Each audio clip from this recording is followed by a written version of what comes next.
ایک साहब ने मुझे अपना मुशाहिदा बताया। मुझसे कहने लगे कि मैं बाहरले मुल्क रहा, अबू धाबी बहुत अरसा रहा। कहा कि मैं जिंदगी में सारी उम्र वहां रहा, माल भेजता रहा, पैसे भेजता रहा, साल के बाद आता था। आखिरकार मैंने कहा अब वहां जाके वक्त गुजारूं अपने मकाम पे। मैं फिर अपने वतन में आ गया। कुछ ही अरसे के बाद मुझे पता चला कि मेरे पास तो कुछ भी नहीं है, जो कुछ था वो सब लोग खा गए, और अगर जायदाद बनाई तो उन्होंने अपने नाम बनाई, मेरे पास कुछ भी नहीं। मुझे जब ये गम लगा तो शुगर हो गई अचानक, और फिर ब्लड प्रेशर हो गया, नींद चली गई, जहनी सुकून खत्म हो गया, जहनी तौर पे परेशानी, हालात खत्म, और नाकामियां और मसाइल मेरे पास आ गए। और कहा इसी उलझन में, बीमारियों में मुब्तला हो गए, दुखों में। फिर घरेलू झगड़े शुरू हो गए, घरेलू उलझनें शुरू हो गई, घरेलू हालात में तलखियां, सख्तियां शुरू हो गई। मैं इसी गर्दिश में, इसी परेशानी में। कहा कि इसी तरह मेरे कोई 2.5-3 साल गुजर गए। एक दफा मैं नाई के पास बैठा था अपनी हजामत कराने के लिए, बाल कटवाने के लिए। मैं बैठा हुआ परेशान बैठा था, तो एक साहब मेरे पास आए, पुराने जानने वाले। उस वक्त जब मैं मुल्क में था, जवान था, वो भी जवान था। मुझे देखा तो मिला, बड़ा खुश हुआ। कहाँ आए, इतना अरसा के बाद मुलाकात हुई, और इतने अरसे के बाद आपको देखा, क्या हाल हो गया है, इतनी जल्दी बूढ़े हो गए हो। देख मैं तेरा हम उम्र हूँ, मैं तो जवान हूँ, इतने बूढ़े तो नहीं हैं। इस तरह के हालात। तो कहा, मैंने उसे सारे हालात सुना कि मेरे हालात ये हो गए और मेरी परेशानी। सुनते सुनते कहने लगा, इधर आ, मेरा बाजू पकड़ लिया, मेरे करीब आके बैठ। करीब बैठ गया।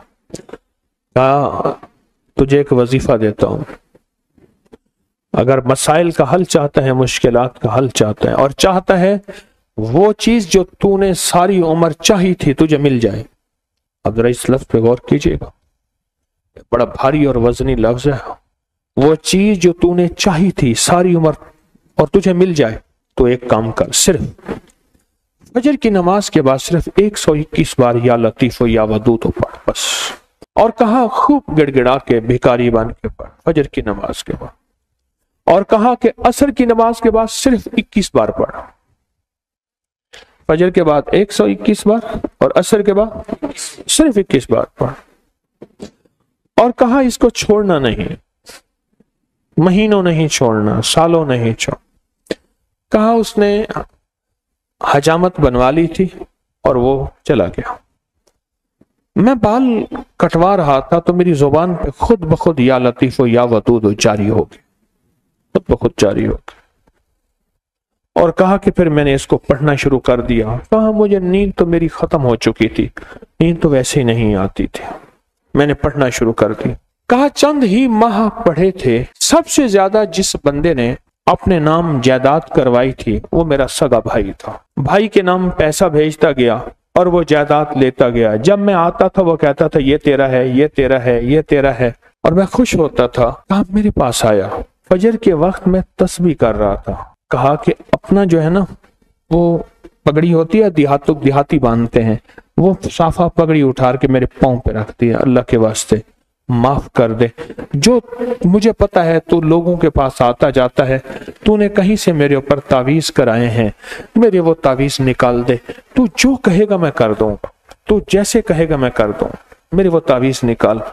मेरे तन बदन में आग है, मेरी जिंदगी में परेशानी है, मेरे घर में बीमारी है, मेरे घर में दुख हैं और तकलीफें हैं, मुश्किलात और मसाइल हैं, मेरी जिंदगी सख्तियों, पता नहीं क्या क्या मुसीबतें उस बेचारे ने बताया। कहा, मैं हैरान हुआ, मैं खामोश हो गया। और कहा कि खुद ब खुद गया और मेरी आधी से ज्यादा जायदाद उसी के पास थी और मेरे नाम करा दी हर चीज। कहा कि बस मैंने अब तक इसका किराया खाया है, इसकी आमदनी खाई है, बहुत खाई है, बहुत खाई है। पिछली माफ कर, तेरे नाम कराने में जो पैसा लगेगा वो भी मैं दूंगा, बस तू कबूल कर अपनी नेमत, अपनी चीज, मुझे मेरे लिए वो तवीज निकाल। और कहा कि मैंने वो मुझे दे दी उसने। मैं तस्बीह पढ़ता रहा और तस्बीह पढ़ता पढ़ता एक दफा फिर आ गया, आके मेरे साथ बैठा और कहने लगा, मुझे सुकून मिल गया है, तेरी मेहरबानी है, तूने तावीज निकाल दिए हैं, अब मेरी जिंदगी में राहत है और मेरी जिंदगी में चैन है। और कहा, मुझे उस तस्बीह का ऐसा यकीन हुआ, ऐसा यकीन हुआ कि बस फिर मैंने कहा अब तो मैंने छोड़नी नहीं। कहा, फिर से मैं सिर्फ चंद सालों में तवंगर हो गया और चंद सालों में खुशहाल हो गया और चंद सालों के अंदर मेरी जिंदगी लाजवाब हो गई। इस वीडियो को लाइक और शेयर करें, अब करिए YouTube चैनल को सब्सक्राइब करें और रोजाना ज्यादा से ज्यादा सब्सक्राइब करवाएं। आप दूसरों के लिए सदका जारिया बनेंगे, अल्लाह पहले आपके दुख टालेगा।